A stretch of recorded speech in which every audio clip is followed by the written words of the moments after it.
वेदांत सार ग्रंथ में पेज नंबर 117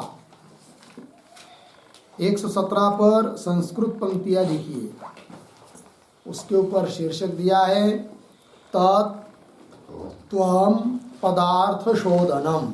ठीक है, तत्पद आणि त्वम पद, इनका जो अर्थ है उनका शोधन, उनका निर्णय।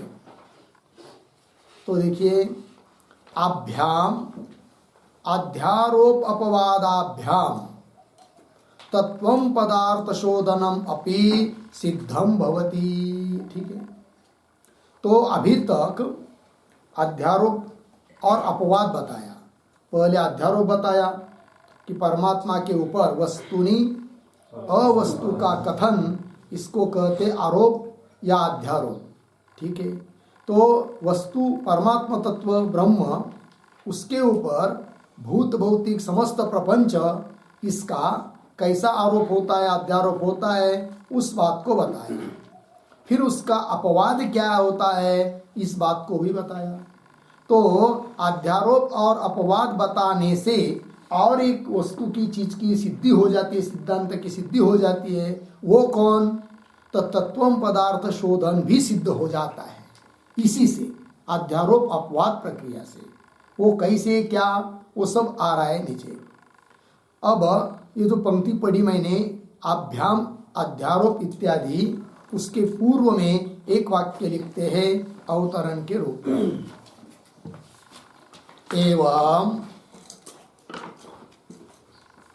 एवं अध्यारोप अपवादाभ्याम अध्यारोपापवादाभ्याम जगत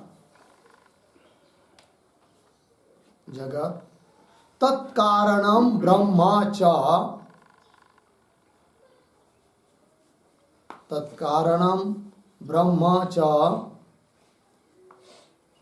सम्यक्तया निरूपितम।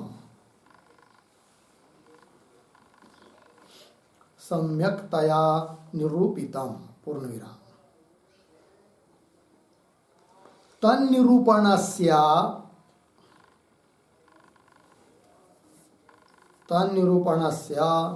फलम इदानीम आह। फलम इदानीम आह अभ्याम इति। ठीक है, देखो भाई अर्थ। एवं अभी तक जो भी बात हुई है ग्रंथ में, वो अध्यारोप और अपवाद बताया, और उस अध्यारोप अपवाद के माध्यम से जगत का स्वरूप बताया, और इन समस्त जगत का कारण ब्रह्म तत्व है, इस बात को भी अच्छी तरह से इसका निरूपण किया। फिर इन बातों का निरूपण करने का फल क्या है, वो अब बता रहे हैं अभ्याम इत्यादि पंक्ति के द्वारा। ठीक है, तो पंक्ति पढ़िए। अभ्याम अध्यारोप अपवादाभ्याम, इन अध्यारोप अपवाद के माध्यम से तत्वम पदार्थ शोधनम, तत्पदार्थ त्वम पदार्थ, तत् एक पद है, त्वम भी एक पद है। कहाँ आते ये पद? तो वेद का एक महावाक्य, 4 महावाक्य में से एक महावाक्य है तत्वमसि। 3 पद है इसमें, तत् त्वम असि। तो पद हुआ तो पद का अर्थ भी होता है। ठीक है, तो तद पद का भी कुछ अर्थ है, त्वम पद का भी कुछ अर्थ है, और असि पद का भी कुछ अर्थ है। तो तद पद का जो अर्थ है और त्वम पद का जो अर्थ है, दोनों पदों के अर्थों का अभेद बताया है असि पद ने। अब तत्पद का क्या अर्थ है और त्वम पद का क्या अर्थ है, जिन 2 अर्थों का अभेद बताया गया है। तो वो अर्थ का निर्णय करना, इसी को कहते हैं तत्वम पदार्थ शोधनम। तत्पद के अर्थ का निर्णय, त्वम पद के अर्थ का निर्णय। उसमें भी एक वाच्यार्थ होता है, एक लक्ष्यार्थ होता है। ठीक है, तो वाच्यार्थ क्या है और लक्ष्यार्थ क्या है, इस बात का निर्णय। फिर उसके बाद अभेद दोनों पदों के वाच्यार्थ में है या दोनों पदों के लक्षार्थ में है, इस बात का भी निर्णय करना, इसी को कहते तत्वम पदार्थ शोधन।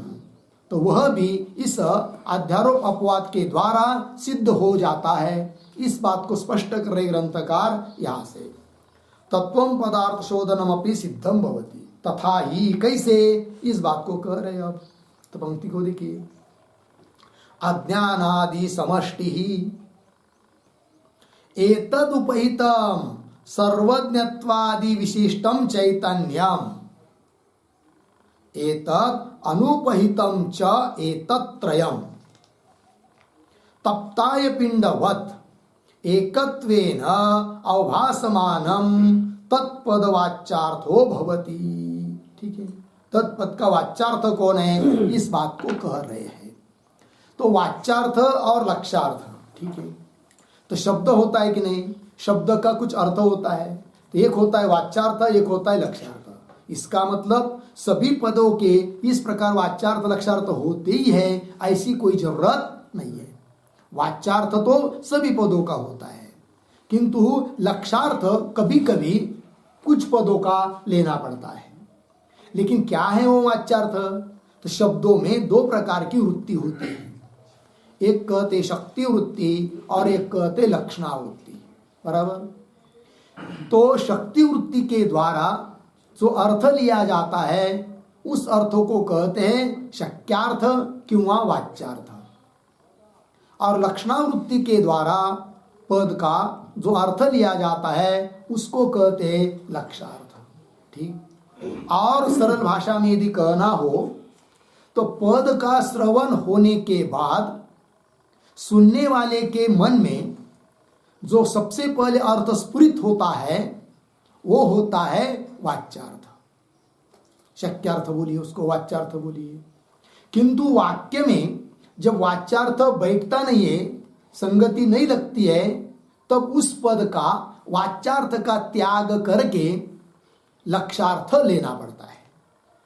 अब वो लक्ष्यार्थ क्या होता है, तो जो पद का वाच्यार्थ है उस वाच्यार्थ के संबंधी जो अर्थ वो जब लेना पड़ता है उसको कहते लक्ष्यार्थ, क्योंकि शक्य संबंध हो लक्षणा, ये लक्षणा का लक्षण है। शक्यार्थ के संबंध इसको कहते लक्षण, और वो इस प्रकार से लक्षणा करके जो अर्थ लिया जाएगा उसको कहते हैं क्या, लक्ष्यार्थ। थोड़ा उदाहरण से समझते हैं। जैसे वाक्य है गंगायाम घोष, ठीक है, गंगा में घोष है। घोष का मतलब कोई झोपड़ी आदि है, अबीरवल्ली कहते, झोपड़ी कहते या वाड़ा कहते हैं। अब गंगा में वाड़ा है, गंगा पर वाड़ा है या झोपड़ी है, तो गंगा शब्द का क्या अर्थ है भाई, तो गंगा शब्द का अर्थ होता है क्या, भगीरथ, रथ, खातावच्छिन्न जल प्रवाह, उसको कहते क्या, गंगा। क्योंकि गंगा स्वर्ग से लाई किसने, भगीरथ राजा ने। जब बहुत प्रयास करके गंगा ने मान्य कर दिया कि मैं आने के लिए तैयार हूं, लेकिन कहा जो पहले मैं, तब उस राजा ने कहा कि मेरा रथ आगे आगे चलेगा और मेरे रथ के जो दो चक्के हैं, चाक, उससे जो खाचा पड़ेगी, खाता, उस दोनों के बीच में से आप बहती हुई आना। तब कहा भगीरथ रथ, उस रथ से बड़े हुए खाचे, उन दोनों खाचों के बीच में जो जल प्रवाह है उस जल प्रवाह का नाम है क्या, गंगा। ठीक है कि नहीं, तो गंगा शब्द का अर्थ क्या होता है, प्रवाह। अब उस प्रवाह, पानी का प्रवाह, उस प्रवाह के ऊपर अबीरवल्ली कोई झोपड़ी आदि रह सकती है क्या, नहीं रह सकती है। जबकि गंगा पद का वाच्यार्थ कौन है, प्रवाह, और उस प्रवाह अर्थ लेंगे, वाच्यार्थ लेंगे तो अर्थ की संगति नहीं बैठ रही है, क्योंकि गंगायाम घोष अस्ति, गंगा पर घोष है, किंतु गंगा शब्द का अर्थ प्रवाह, उस पर घोष रहना तो संभव नहीं है।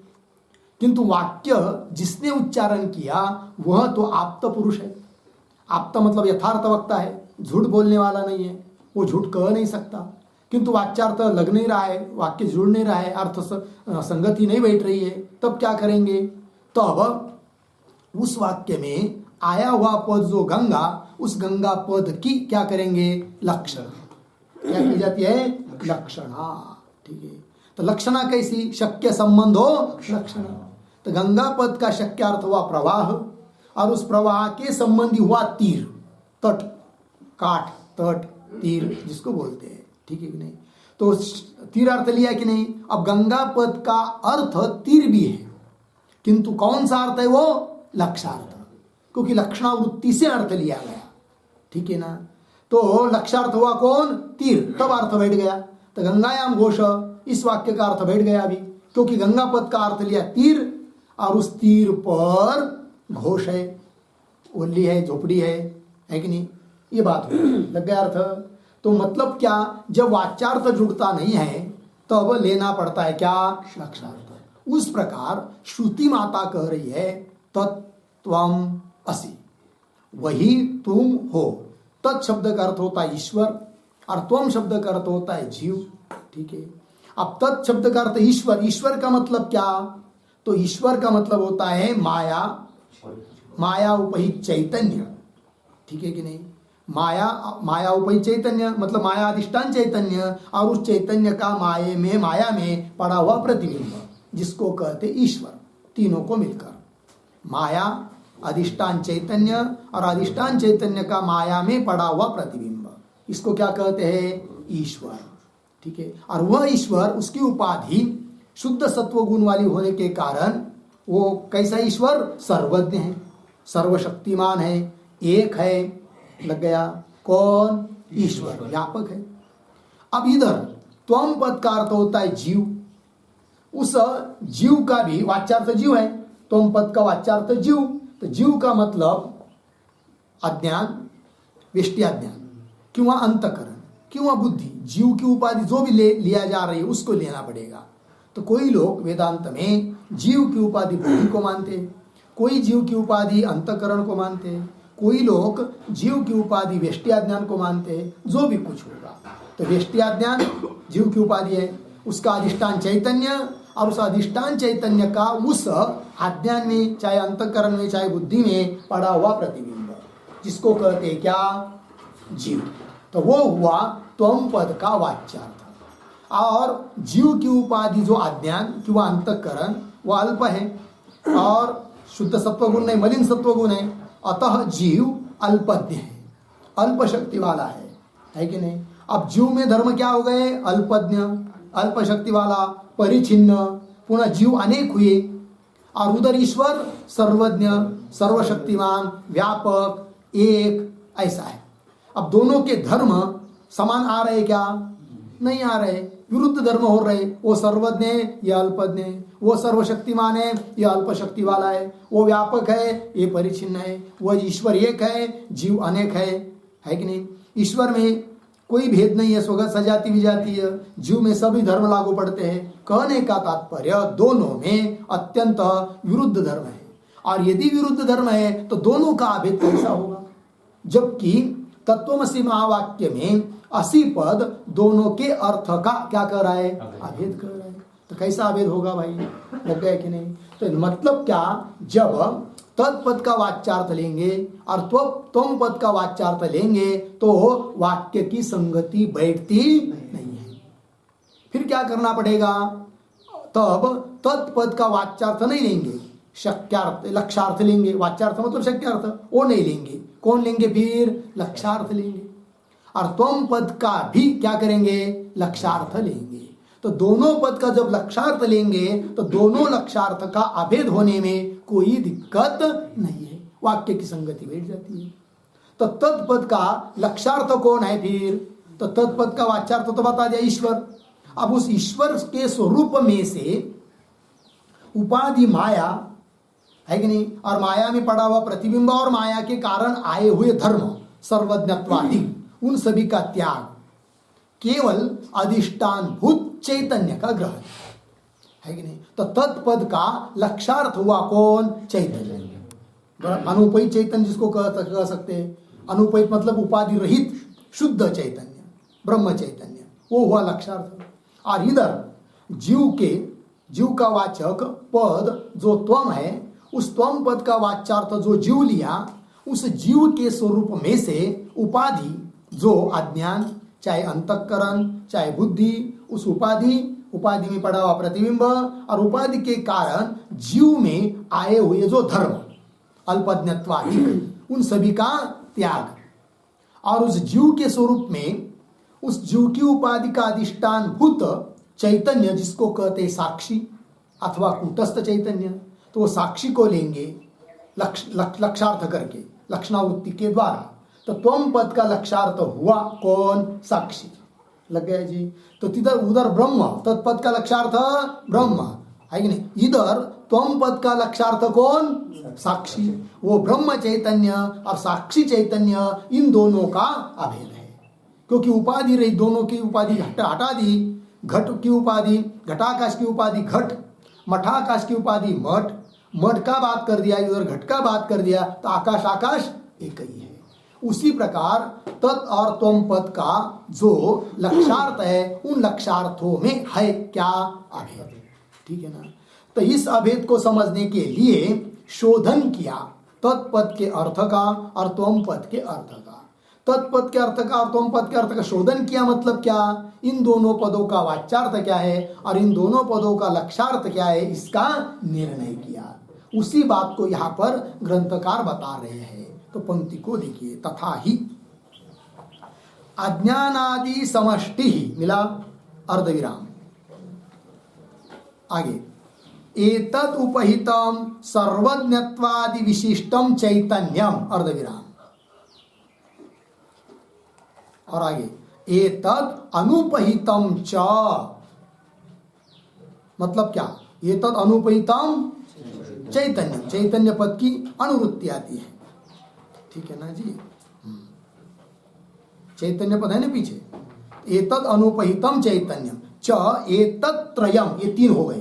कौन कौन तीन? नंबर एक अज्ञानादि समष्टि, एक।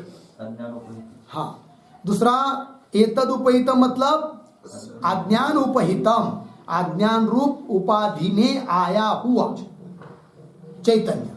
वो कैसा? सर्वज्ञत्वादि विशिष्टम चैतन्य। दो बात हुई ना। फिर तीसरा कौन? एतद अनुपहितम, एतद अज्ञानादि, तो अज्ञानादि से अनुपहित चैतन्य, अज्ञानादि उपाधि से रहित जो चैतन्य है, वो तीसरा हुआ।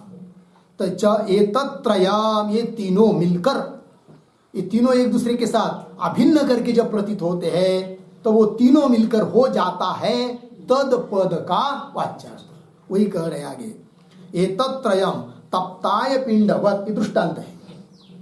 तप्ताय पिंडवत एकत्वेन अवभासमानम, ये तीनों जब मिलकर एक रूप से प्रतीत होते हैं, तब तत्पद वाच्यार्थ भवति। ये तत्पद का क्या है?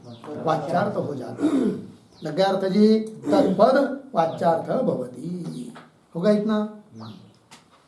अब दृष्टांत समझना है, और उसके पहले अज्ञानादि ऐसा पद आया है, आदि। तो आदि शब्द से क्या लिया जाएगा भाई? ठीक है ना? तो अज्ञानादि ये जो आया है, तो उसको थोड़ा समझ लेंगे। तो आदि शब्द से जैसे अज्ञान उपाधि हुई, और दूसरा हुआ कौन? समष्टि सूक्ष्म शरीर, समष्टि स्थूल शरीर, वो सब लेना है। तो इस बात को समझने के लिए अन्य अज्ञान आदि, इस बात को समझने के लिए आगे 118 पेज पर आइए, और 118 पेज पर ऊपर से द्वितीय पंक्ति को देखिए, 1 नंबर दिया है वहां पर। उस 1 नंबर के आगे थोड़ा पढ़ते हैं, तब वो स्पष्ट हो जाएगा। ठीक है जी? तो चलिए, अज्ञानादि समष्टि, अर्थात अज्ञान समष्टि, आदि शब्द से और बता रहे आगे। अज्ञान समष्टि एक बात हुई, स्थूल शरीर समष्टि आदि शब्द से, और सूक्ष्म शरीर समष्टि च, तीन मिलकर तत्पद का वाच्यार्थ है ना। तीन में से पहला पद आया अज्ञानादि। तो अज्ञानादि से कौन कौन लिए जाएंगे? तो वो कह रहे अज्ञानादि समष्टि। जैसे हम लोगों का जो जीवों का जो उपाधि है अज्ञान, वो व्यष्टि अज्ञान है, और सभी व्यष्टि अज्ञानों की एक समष्टि, जिसको कहते हैं अज्ञान की समष्टि, अर्थात माया। लग गया जी? एक हुआ। तो अज्ञानादि समष्टि अर्थात अज्ञान समष्टि एक, और आदि शब्द से स्थूल शरीर समष्टि। हम लोगों के जीवों के स्थूल शरीर प्रत्येक के भिन्न भिन्न है ना, किंतु सभी स्थूल शरीर मिलकर एक नाम आ जाता है जिसको कहते हैं क्या? विराट। क्या पता है? नाम आता है विराट, ठीक है ना, वैश्वानर विराट, ठीक है। और सूक्ष्म शरीर समष्टि, सभी जीवों का अलग अलग है सूक्ष्म शरीर, तो वो तो हुआ एक एक जीव का व्यष्टि सूक्ष्म शरीर। इन सभी जीवों का मिलकर जो सूक्ष्म शरीर वो कहते, उसको कहते हैं समष्टि सूक्ष्म शरीर। उसको नाम आता है क्या? सूत्रात्मा, चाहे हिरण्यगर्भ। लग गया कि नहीं? तो वो सब तो अज्ञान आदि समष्टि अर्थात अज्ञान समष्टि, स्थूल शरीर समष्टि, सूक्ष्म शरीर समष्टि च एक हो गया है कि नहीं? अज्ञान आदि शब्द से सब आ गए। फिर आगे देखिए, तद उपहितम चैतन्यम। तद उपहितम, तद उपहितम मतलब अज्ञानादि उपहितम, ठीक है ना। मतलब क्या? आगे देखिए, सर्वज्ञत्वादि विशिष्ट ईश्वर, क्योंकि ये समष्टि अज्ञान उपहित चैतन्य उसको क्या कहते हैं? ईश्वर। सर्वज्ञत्वादि धर्म वाला कौन? ईश्वर। और समष्टि सूक्ष्म शरीर अभिमानी वो कौन हो जाता है? सूत्रात्मा। और समष्टि स्थूल शरीर अभिमानी वो कौन हो जाता है? विराट, वैश्वानर। वही देखिए, सर्वज्ञत्वादि विशिष्ट ईश्वर, सूत्रात्मा, वैश्वानर चैतन्यम, सूत्रात्मा रूप चैतन्य, वैश्वानर चैतन्य, ये सब ये 2 नंबर में आए। तथा और एतत् अनुपहितम चैतन्य है कि नहीं? मतलब जिसको कोई उपाधि नहीं है, शुद्ध चैतन्य, ब्रह्म चैतन्य, अनुपहित चैतन्य जिसको कहते हैं। किंतु उसको जब तक अलग रूप से समझते नहीं है, इन्हीं के साथ अभिन्न करके समझते हैं मायादि के साथ, तब वो सब हो जाता है तत्पद का वाच्यार्थ, ठीक है। पंक्ति देखिए, एतत् अनुपहित चैतन्यम जिसको कहते तुरीयम ब्रह्म चैतन्यम, एतत्त्रयम 3 हो गए ना, एतत्त्रयम तप्ताय पिंडवत एकत्वेन, एकत्वेन नाम एकाकारेण यदा अवभासते, एक रूप से अभिन्न रूप से जब प्रतीत होते हैं, अवभासते अर्थात एकाकारेण अवभासमानम सत्, एक रूप से अवभासित होते प्रतीत होते तब सत एतत्त्रयम, ये तीनों मिलकर तत्त्वमसीति महावाक्यांतर्गतस्य, तत्त्वमसी इस महावाक्य के अंतर्गत पद जो तत्पद है उस तत्पदस्य वाच्यार्थो भवति। तत्पद का क्या है? वाच्यार्थ है। लग गया? तो समष्टि माया, माया उपहित चैतन्य और उस अनुपहित चैतन्य तीनों मिलकर लीजिए, वो भी हुआ तत्पद का वाच्यार्थ। क्यों हुआ? समष्टि सूक्ष्म शरीर, समष्टि सूक्ष्म शरीर उपहित चैतन्य और अनुपहित चैतन्य, ये तीनों मिलकर भी हो जाता है क्या? तत्पद का वाच्यार्थ। और समष्टि स्थूल शरीर और समष्टि स्थूल शरीर उपहित चैतन्य और तीसरा अनुपहित चैतन्य, इन तीनों को मिलकर भी हो जाता है क्या? तत्पद का वाच्यार्थ। लग गया? ये हुआ तत्पद का वाच्यार्थ। आइए मूल में, अज्ञानादि समष्टि, लग गया इतना अर्थ? आगे मूल में, एतत् उपहितम, उस अज्ञानादि से उपहित, अज्ञानादि उपाधि में आया हुआ चैतन्य जिसको ईश्वर कहते हैं, हिरण्यगर्भ कहते हैं और विराट कहते हैं, अलग अलग है कि नहीं। एतद् उपहितम सर्वज्ञत्वादि विशिष्टम चैतन्य, 2 हुए। फिर आगे, एतत् अनुपहितम, एतत् मतलब अज्ञानादि उपाधि जिसको नहीं है, अनुपहितम उपाधि रहित शुद्ध चैतन्य, अनुपहितम चैतन्यम च एतत्त्रयम, ये तीनों तप्ताय पिंडवत एकत्वेन अवभासमानम, लेकिन एतत्त्रयम एकत्वेन अवभासमानम, एक रूप से जब प्रतीत होते हैं तब तत्पद वाच्यार्थ भवति, तत्पद का क्या हो जाते हैं? वाच्यार्थ हो जाते हैं। लग गया? दृष्टांत दिया है बीच में, तो दृष्टांत को समझेंगे। तप्ताय पिंडवत ये दृष्टांत है, तो वाक्य है समझ लीजिए, अयोदहति। क्या वाक्य है? अयोदहति। अयस, अयस का मतलब होता है लोहे का गोला, है नहीं? वो अग्नि में तपाया, लाल लाल बन गया और किसी का स्पर्श हुआ, फिर उसको दहा हुआ, चटका बसला, दहा हुआ, तो वो कहता है अरे बाप रे अयो दहती, अब अयस जो शब्द आया है अयो, उसका दहा करना स्वभाव है क्या? लोहा जलाता है क्या? नहीं। जलाता कौन है? अग्नि। किंतु प्रयोग हो रहा है क्या? अयो दहति। तो इस समय अयस शब्द से जो लिया जा रहा है अर्थ, वो केवल लोहा नहीं लिया जा रहा है, अग्नि से तादात्म्यापन्न जो लोहा, अग्नि से अभिन्न जो लोहा, कि जो दोनों को एक समझ रहा है। तो अग्नि और लोहा दोनों को जब एक रूप से समझा जाता है तो वो दोनों हो जाते हैं अयस पद के वाच्यार्थ। क्या हो जाते हैं? वाच्यार्थ। अयस पद का, आय पद का वाच्यार्थ कौन हुआ? अग्नि से तादात्म्यपन्न लोहा, दोनों मिलकर वाच्यार्थ हुआ। बराबर। किंतु जब सुज्ञ पुरुष आ जाता है तो वो सोचता है कि अरे लोहा तो जलाता नहीं है, किंतु दहा तो हो रहा है, अग्नि दहा कर रहा है, लेकिन ये बोल रहा है अयो दहति। तो वो क्या करता है सुज्ञ पुरुष? अयस पद का वाच्यार्थ जो दोनों मिलकर, है कि नहीं? किंतु दहा तो अग्नि करती है, लोहा तो करता नहीं है। अतः अयस पद का वाच्यार्थ जो लोहे का गोला और उसके संबंधी है अग्नि। तो अयस शब्द का अर्थ केवल अब लिया जाएगा अग्नि। अब अयस शब्द का अर्थ जब केवल अग्नि लिया जाएगा, वो तो शक्यार्थ हुआ नहीं, तो कौन अर्थ हुआ फिर? लक्ष्यार्थ हुआ। जब दोनों को एक समझते हैं तब वाच्यार्थ, और अलग समझते हैं तब लक्ष्यार्थ। उसी प्रकार माया आदि सब उपाधि को लेकर वो तीनों मिलकर तीनों को एक रूप से समझते हैं, तो वो हो जाता है क्या? तत्पद का वाच्यार्थ। पंक्ति लगी? चलिए। तप्ताय पिंडवत् एकत्वेन अवभासमानम तत्पद वाच्यार्थ भवति। लग गया? तो वाच्यार्थ भवति, उस पर एक वाक्य लिखते हैं। अज्ञानम अज्ञानम अर्धविराम तदवच्छिन्न ईश्वर चैतन्यम,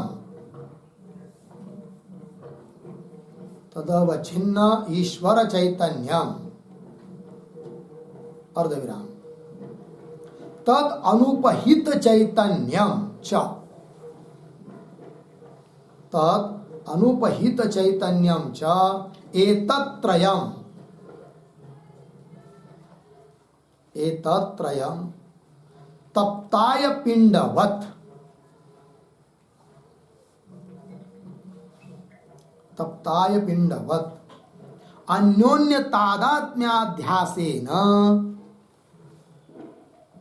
अन्योन्य तादात्म्याध्यासेन एकत्वेन प्रतीयमानं सत्, एकत्वेन प्रतीयमानं सत् तत्पदवाच्यार्थः भवति, तत्पदवाच्यार्थः भवति इत्यर्थः।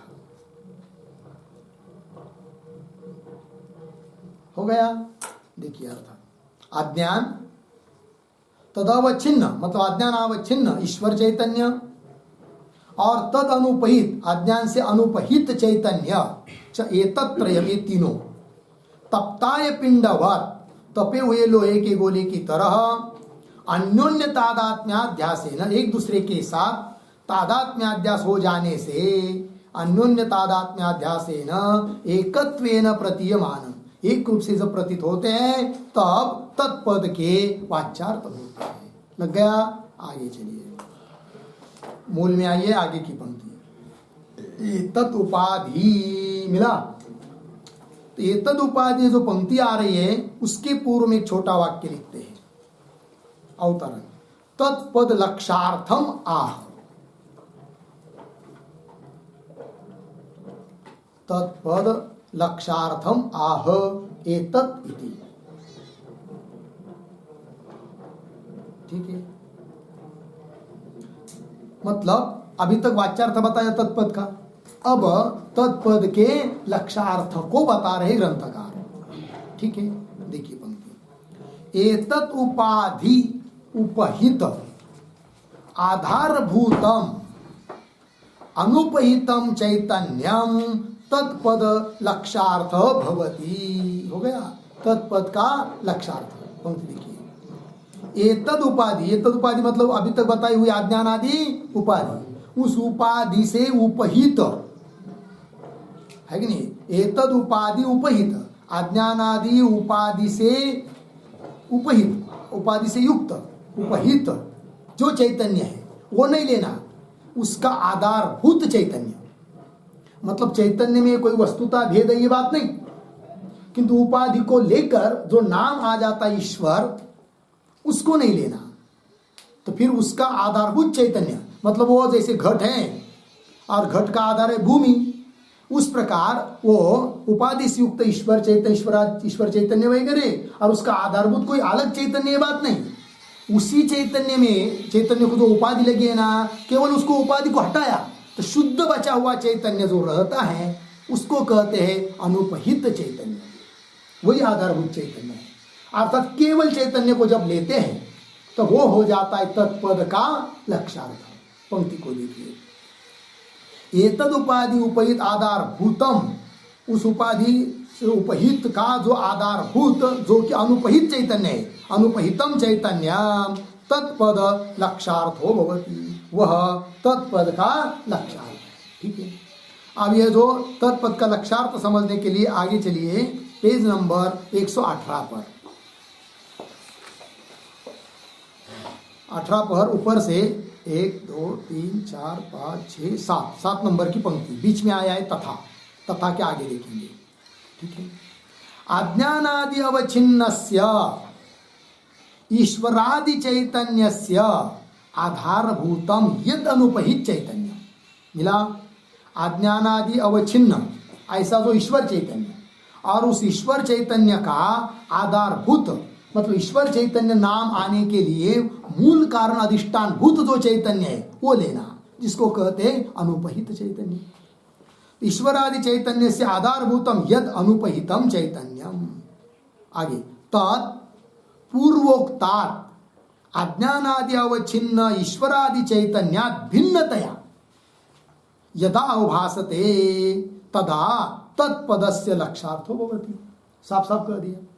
तो तत् यद अनुपहितम चैतन्य, जो अनुपहित चैतन्य है, तत् पूर्वोक्तात्, पूर्व में कहा हुआ जो अज्ञानादि उपाधि से युक्त ईश्वर चैतन्य, उससे भिन्नतया प्रतीत होता है चैतन्य, शुद्ध चैतन्य है कि नहीं।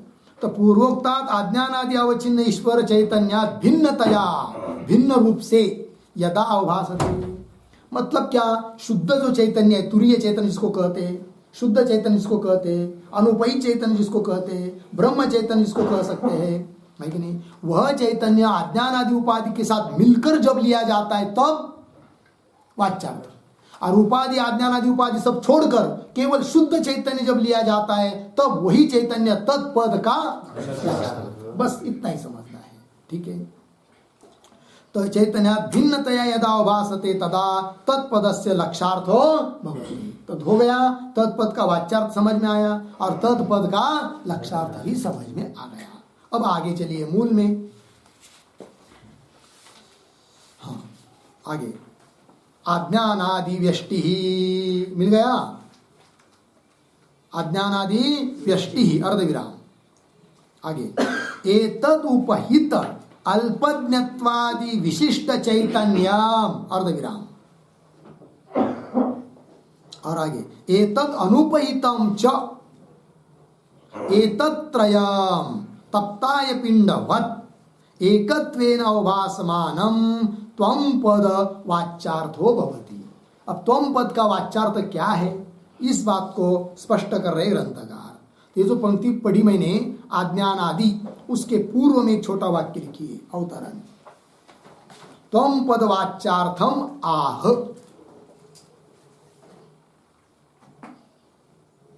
त्वं पद वाच्यार्थम आह अज्ञान आदि। ठीक है जी, त्वं पद के वाच्यार्थ को अब बता रहे अज्ञान आदि पंक्ति से। तो देखो भाई, अज्ञान आदि व्यष्टि, तो पहले क्या लिया था, अज्ञान आदि समष्टि, सभी जीवों का अज्ञान मिलकर एक अज्ञान, वो समष्टि हुआ। और अज्ञान आदि व्यष्टि मतलब हर एक जीव का अलग अलग एक एक अज्ञान, वो हुआ व्यष्टि। तो अज्ञानादि व्यष्टि, और एतद उपहितम, उस व्यष्टि अज्ञान से उपहित, उपाधि से, व्यष्टि अज्ञान रूप उपाधि से युक्त, एतद उपहित चैतन्य, कैसा वो चैतन्य? अल्पज्ञत्वादि विशिष्ट है कि नहीं? ये जो जीव चैतन्य है कि जिसकी व्यष्टि अज्ञान उपाधि है, उसमें धर्म कौन से? अल्पज्ञत्वादि, उपाधि के कारण, क्योंकि उपाधि कैसी है? शुद्ध सत्व गुण वाली नहीं है, मलिन सत्व गुण वाली है, और ईश्वर की उपाधि शुद्ध सत्व गुण वाली है। अतः ईश्वर में सर्वज्ञत्व और जीव में अल्पज्ञत्व। जीव भी अपनी उपाधि जो है बुद्धि आदि है कि नहीं, उसको जैसा जैसा सत्व गुण से युक्त बनाएगा वैसी वैसी उसमें ज्ञान में वृद्धि होती जाती है। पूर्व के ऋषि लोग सर्वज्ञ कल्प, सर्वज्ञ जैसे होते थे। क्यों? तपश्चर्या करके उन्होंने अपनी बुद्धि इतनी सत्वगुण प्रधान बनाई कि उनको सभी भूत भविष्य वर्तमान ज्ञात होता था। क्यों? कि उसमें सर्वज्ञता आ जाती थी, तो सत्वगुण बहुत बढ़ जाता था। लग गया अर्थ? चलिए, तो अज्ञानादि व्यष्टि एक हुआ, और एतद उपहित अल्पज्ञत्वादि, अल्पज्ञत्व इत्यादि, अल्पज्ञत्व लग गया जी, अल्पशक्तित्व आदि शब्द से, परिचिन्नत्व आदि, एतद उपहित अल्पज्ञत्वादि विशिष्ट चैतन्यम, दो हुए। फिर आगे एतद अनुपहितम, एतद अनुपहितम व्यष्टि अज्ञान आदि से अनुपहित चैतन्य, अनुपहितम च चैतन्य, अनुपहितम पीछे से अनुवृत्ति आएगी चैतन्य की, अनुपहितम चैतन्यम च, तीन बात हुई। एतत् त्रयम, ये तीनों मिलकर, तप्ताय पिंडवत, तपे हुए लोहे के गोले के समान जब एक रूप से प्रतीत होते हैं तो वो हो जाता है क्या? वाच्यार्थ। तप्ताय पिंडवत एकत्वेन अवभासमानम त्वम पद वाच्यार्थ भवति, वो त्वम पद का वाच्यार्थ हो जाता है। ठीक है, इसको भी समझने के लिए थोड़ा चलिए आगे 118 पेज पर,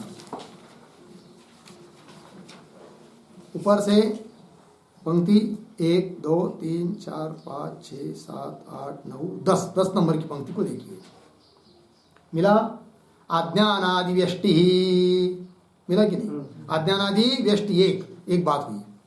तदवच्छिन्न, अज्ञानादि व्यष्टि अवच्छिन्न कौन? प्राज्ञादि चैतन्य। अज्ञान व्यष्टि अज्ञान से अवच्छिन्न चैतन्य प्राज्ञ चैतन्य।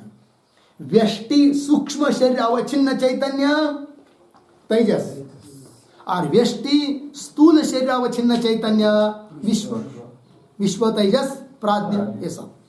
तद अवच्छिन्नम प्राज्ञादि चैतन्य, प्राज्ञादि आदि शब्द से तेजस विश्व, प्राज्ञादि चैतन्यम, और आगे तद अनुपहितम, उन उपाधि से अनुपहित, उपाधि रहित, अनुपहितम चैतन्यम च इति एतत्रयम्, ये तीनों तप्ताय पिंडव, तपे हुए लोहे के गोले के समान, एकाकारेण, एकाकारेण का मतलब अभिन्नत्वेन, विवेक नहीं है, अलग अलग कर नहीं पाते, एक रूप से प्रतीत होते हैं। एकाकारेण मतलब अभिन्नत्वेन यदा अवभासते, जब अवभासित होते, प्रतीत होते हैं, तदा तत्त्वमसीति महावाक्यांतर्गतस्य, तत्त्वमसी इस महावाक्य के अंतर्गत जो त्वम पद है, उस त्वम पदस्य वाच्यार्थो भवति, उस त्वम पद का क्या बन जाता है? वो वाच्यार्थ। ठीक है, तीनों मिलकर, तो तीनों मिलकर कैसा ले सकते भाई? व्यष्टियाज्ञान, व्यष्टियाज्ञान उपहित चैतन्य मतलब प्राज्ञ चैतन्य, और एक अनुपहित चैतन्य, तीनों मिलकर क्या हुआ? त्वम पद का वाच्यार्थ। क्यों? व्यष्टि सूक्ष्म शरीर, उस सूक्ष्म शरीर उपाधि से युक्त चैतन्य मतलब तेजस, दो हुई, और अनुपहित चैतन्य, ये तीनों मिलकर भी हो जाता है क्या? त्वम पद का वाच्यार्थ। क्यों? क्या?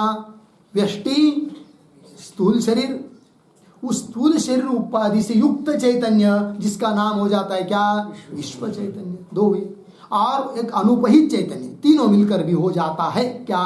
त्वम पद का वाच्यार्थ। लग गया?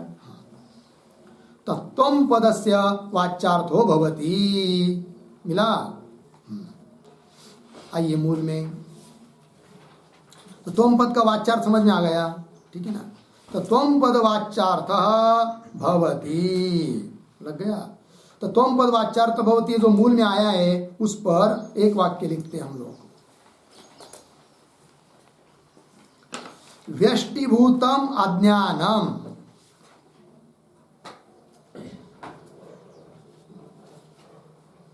व्यष्टिभूतम अज्ञानम अंतःकरणम वा, अंतःकरणम वा अर्धविराम तदवच्छिन्नम जीव चैतन्यम, तदवच्छिन्नम जीव चैतन्यम अर्धविराम तद अनुपहितम चैतन्यम च, तद अनुपहितम चैतन्यम च इति एतत्त्रयम्, इति एतत्त्रयम् तप्ताय पिंडवत्, तप्ताय पिंडवत् परस्पर तादात्म्याध्यासेन, परस्पर तादात्म्याध्यासेन अभेद विवक्षया, अभेद विवक्षया त्वं पदवाच्यार्थः भवति,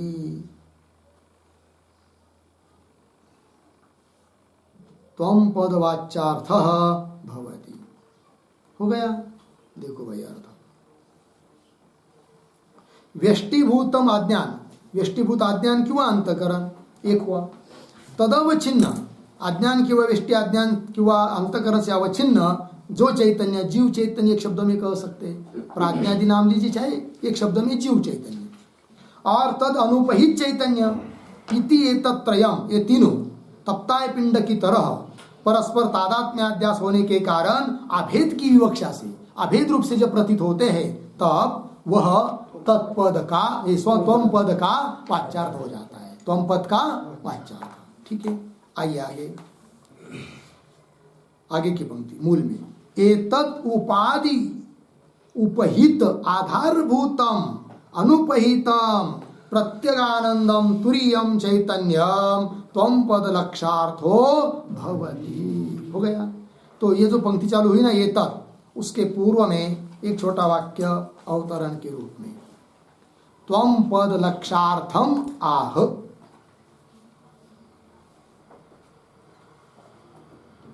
त्वं पद लक्षार्थम आह एतत् इति, मतलब इस पंक्ति में त्वं पद के लक्षार्थ को बताया जा रहा है। ठीक है, तो चलिए भाई, एतत् उपाधि उपहित, एतत् उपाधि मतलब पीछे क्या ली थी, व्यष्टि अज्ञान लिया था ना, हाँ, तो अज्ञान आदि उपाधि से उपहित चैतन्य का आधारभूत चैतन्य लेना है। अज्ञान आदि उपाधि से उपहित चैतन्य नहीं, उसका आधारभूत चैतन्य जो कि अनुपहित चैतन्य है, शुद्ध चैतन्य, ब्रह्म चैतन्य है, वो हो जाता है क्या, लक्षार्थ। तो वही कह रहे हैं, एतद उपाधि उपहित आधारभूतम, उस उपाधि से उपहित जो चैतन्य उसका आधारभूत कौन, अनुपहितम, जो कि उपाधि से रहित शुद्ध चैतन्य है। कैसा है वो, प्रत्यक सबके अंदर है, आनंद स्वरूप है, जिसको तुरीय चतुर्थ कहते हैं, है कि नहीं, विश्व तेजस प्राज्ञ ये तीन हुए और वो हुआ चौथा।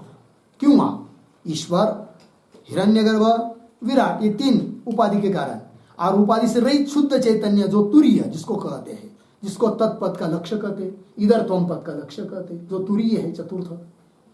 आनंदम तुरीयम चैतन्यम त्वम पद लक्षार्थ हो भवति, वो हो जाता है क्या, त्वम पद का लक्षार्थ हो जाता है। ठीक है, तो त्वम पद लक्षार्थ भवति, इसको भी और स्पष्ट करने के लिए पेज नंबर 118 पर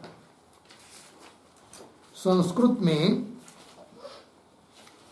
ऊपर से पंक्ति 1 2 3 4 5 6 7 8 9 10 11 12 13वीं पंक्ति देखिए, अज्ञानादि व्यष्टि ही मिला, तदवच्छिन्नम प्राज्ञादि चैतन्यम, है कि नहीं, उस अज्ञानादि से अवच्छिन्न चैतन्य प्राज्ञादि, प्राज्ञ तेजस विश्व इत्यादि आदि शब्द से प्राज्ञादि चैतन्य एवं तद आधारभूतम, उसका आधारभूत चैतन्य जो कि अनुपहितम, अनुपहित है, उपाधि रहित है, शुद्ध चैतन्य, तद आधारभूतम अनुपहितम तुरीय चैतन्यम च एच इति एतत् ये तीनों इति एतत् त्रयम यदा भिन्नत्वेन उभासते, भिन्न भिन्न रूप से प्रतीत होते हैं और केवल त्वम पद से केवल शुद्ध अनुपयी चैतन्य लिया जाता है, तब वो हो जाता है क्या? त्वम पद का लक्षार्थ।